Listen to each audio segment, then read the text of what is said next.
What's up, YouTube? Do you want to get better at talking in front of the camera and to the camera to create some better video content for yourself and maybe your YouTube channel or maybe for your business?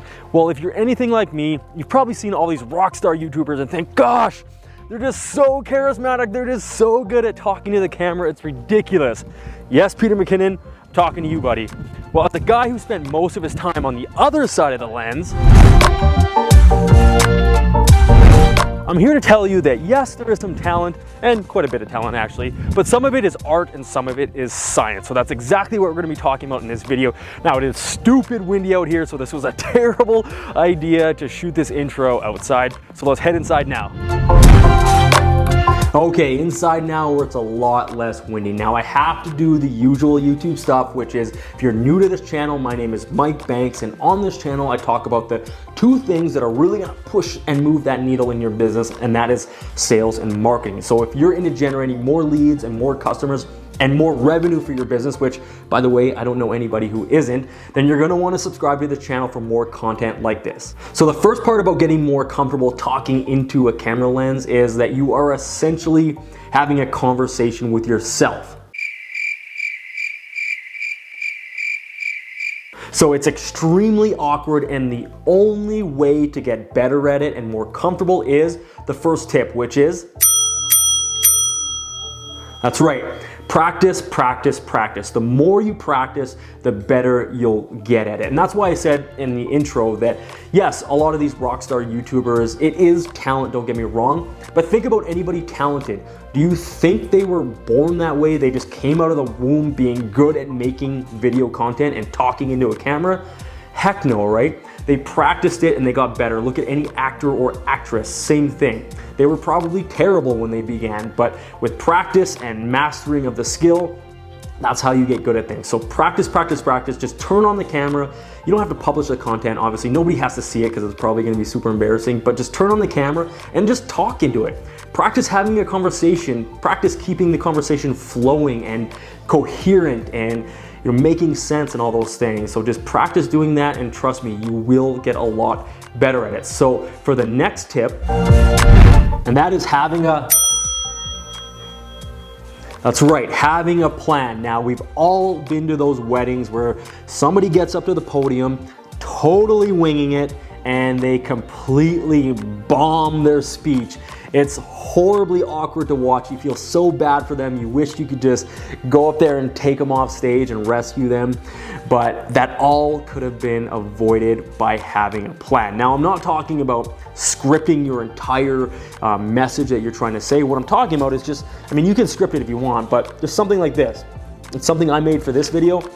It's creating bullet points, or talking points as we call it. It's just those main points of the message that you're trying to convey so that you get it across. So if you don't make these bullet points or these talking points, you're gonna start to ramble and you're gonna go totally off into space, and you're gonna lose the message that you're trying to convey to your audience.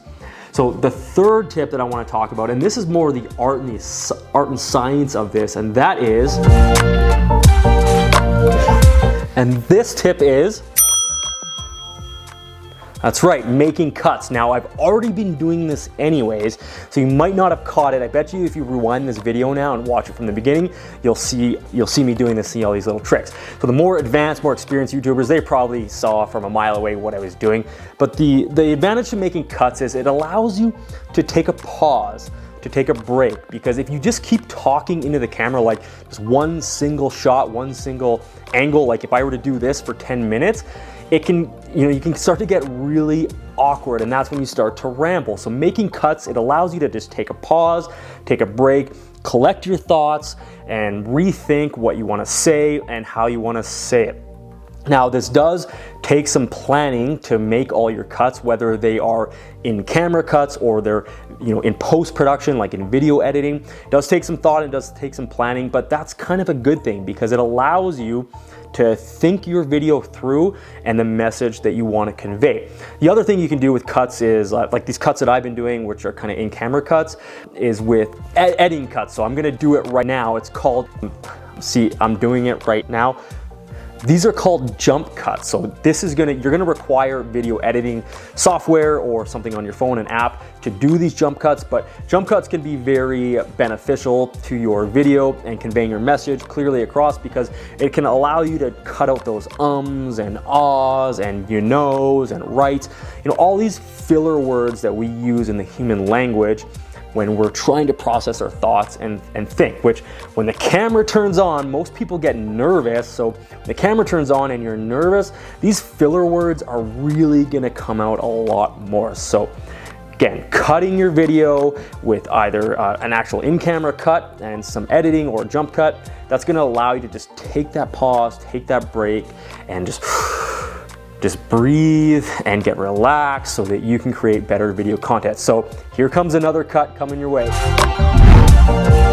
So see that cut? Now I'm back to the angle that I walked out of the scene on and into that new scene, which by the way is another cut. So if you want ideas on how to cut your videos and transition from locations, which by the way, changing the camera angle and changing your scene and your location, that also helps to make your video more engaging and more interesting to watch, because I don't know what it is, it's like almost voyeurism. People like to see your environment, so changing it up and changing things around, it just makes your video more interesting.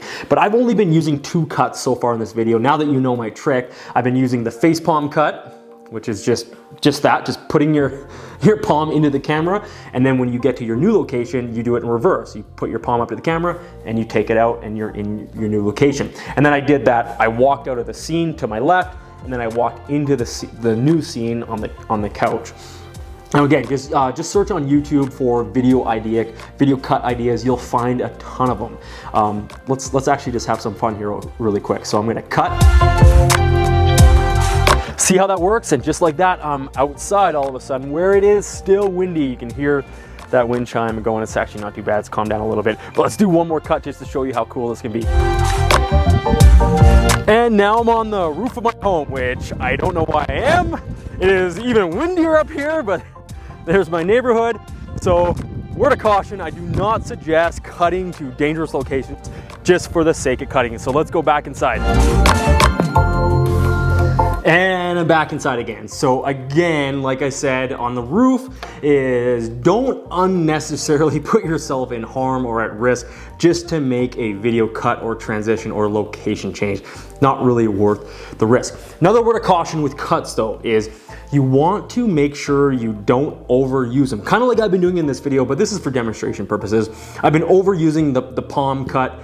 I only did the walk out of scene thing once, but the palm cut I've definitely been overusing. So like I said before, if you just type into YouTube or Google, type video cuts, video transitions, creative video cuts, anything like that, you will find a ton of examples, and especially on YouTube, because they'll actually show you them doing it.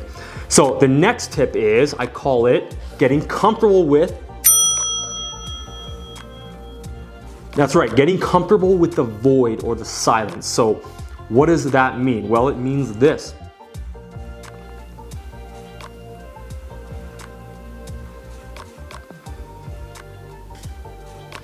Camera's still rolling, right? And I'm not talking. That's the void, that's the silence.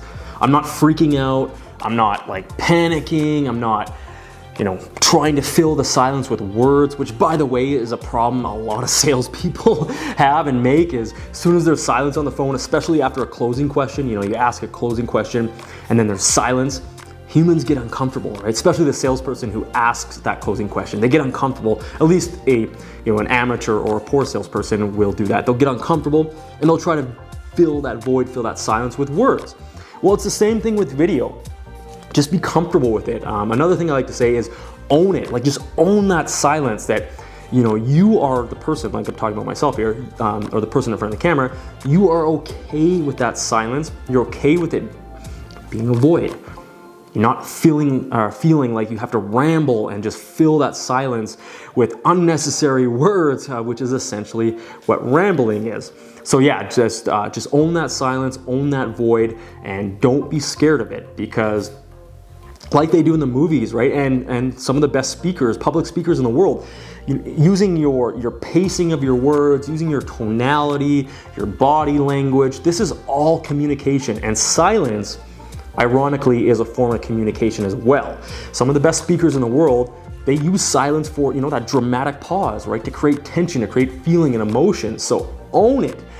Same thing with actors and actresses, right? Same thing in movies. They have that silence because it just kind of creates that tension and that emotion. So I'm gonna do one more cut to the last tip that I want to make. It's not going to be a palm cut. It's not going to be walking out of the scene cut. This one's just going to be a really simple one where I turn my head to the right and I'm still sitting in the same chair, the same location, same scene. I'm in my kitchen, I'm at my island, but I just changed up the camera angle. So that one's a really subtle transition or cut, but it's effective, right? It works. So it also allowed me to turn the camera off. So to hit the record button, turn it off. Take a break, take a breather, look at my bullet points, my talking points, and just regroup on what I want to say and the message I'm trying to convey in this video. So the last point and the last tip I want to make is if you are finding it really uncomfortable to freestyle like I've been doing in this video, yes, I have my talking points, but those are down, right? The talking points aren't right in front of me. I'm freestyling this into the lens and into the camera and into you guys right now. So if you're really not comfortable doing that, this is my last tip, and it probably will help those people quite a bit, which is, that's right, using a teleprompter. Now, teleprompters kind of have a little bit of a negative connotation for some people. They think that it's cheesy or you're reading from a script, but here's the thing. The best leaders and they don't have to be the best. What I should say is all of the politicians and all of the leaders in our world, whether they're good or bad, whatever your political beliefs are, whenever they give an address to the nation or to whoever, what do you think they are typically doing? Right, so they are reading from a teleprompter, and the really good ones, like the really good speakers, they are the ones that can do it without you actually knowing. Even though you see the glass, right? You can see the glass in front of them. Anybody who's wise to it anyways, they know that's a teleprompter. They know that's the script being read. The ones that are really good speakers, they can read from that teleprompter without you even knowing it. So also another thing about scripting, think about the best movies you ever watched in your life, the ones that have made you laugh, the ones that have made you cry, all scripted, right? Those people aren't making up what they're saying. They're not just freestyling it on the spot. It's all scripted. It's designed that way. Like they need to say the words that they need to say, and they need to do the things they need to do to convey that message in the movie. So, word of caution with the teleprompter, don't rely on it. Don't use it as a crutch because it's going to take away from you doing this freestyling, right? When you freestyle, what it allows you to do with your video and when you're talking into a camera is it allows your personality to really come out. And if you have, a happy and optimistic and enthusiastic personality, you're really gonna want that to come out in your videos. So again, word of caution, use it if you need it. I mean, I do use it in my business. In full disclosure, full transparency, I do use a teleprompter, but I only use it for messages that are really important. Like I really need to nail that message and say exactly what I need to say, which is usually like in sales, video sales letters and things like that. That's when I'll use a teleprompter, because I don't want to freestyle that and not wing it, but I just don't want to mess up, right? I want to really get those points across and say the exact words that I need to say. So I'm going to show you a teleprompter actually right now. Let me grab it. So this guy right here, it's available on Amazon. I am not gonna put an affiliate link in this description. You can just go to Amazon and search it. It's called the Parrot teleprompter, and it is super affordable. It's awesome. I love it. This is the one that I use for myself. It's amazing. It mounts right to, I'll show some B-roll of it, but it mounts right to your camera lens, and it allows you to talk straight into your camera lens while the words are coming up on the screen. So that's essentially what a teleprompter is, right? Your teleprompter is directly in front of your camera lens, so when you're looking into the words and reading them, but you're also looking straight into the camera lens, that's how it's gonna look more natural. So that's it, guys. Those are all the tips that I have on how you can be better in front of the camera and speaking into a lens. I hope that you found it helpful. If you did, I would really appreciate a like on this video. If you didn't like it, that's fine too. I tried my best. Maybe there was too many cuts for you. But yeah, if you want to subscribe to this channel to get more content like that, more content like this, that would be great as well. So see you guys in the next video. Boom. This tip is make it. The more likely that it will be valuable. So testing the audio. What's up, YouTube? What's up? And just like that, I'm back outside again, and it is still crazy windows.